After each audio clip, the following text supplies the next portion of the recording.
Baitunnur D2 সরকারি আবাসন জামে মসজিদ তার আধুনিক গঠন, পরিচ্ছন্ন পরিবেশ এবং নান্দনিক নকশার মাধ্যমে এলাকার অন্যতম মনোরম মসজিদ হিসেবে নিজেকে আলাদা করে তুলেছে। এটি ঢাকার মিরপুর ১ নম্বর পাইকপাড়া সরকারি আবাসনের শান্ত পরিমণ্ডলে দাঁড়িয়ে থাকা সৌন্দর্যের প্রতীক। এর স্থাপত্যে আধুনিকতা আর ইসলামী শিল্পরীতির সমন্বয় দূর থেকেই চোখে পড়ে। মসজিদের সামনের অংশটি সবচেয়ে আকর্ষণীয়। উঁচু খিলানঘেরা প্রবেশদ্বারের উপর সাদা জ্যামিতিক কারুকাজের অসাধারণ লেসওয়ার্ক। ভেতরে প্রবেশ করলে বিস্তৃত নামাজ ঘরের পরিবেশ এক ধরনের স্বস্তি এনে দেয়।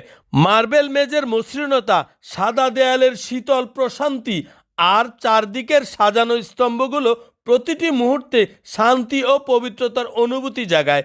মসজিদের লাল কার্পেট, মিম্বর ও মিহরাব সবকিছুই যেন সরলতার মধ্যেও এক নীরব সৌন্দর্য প্রকাশ করে,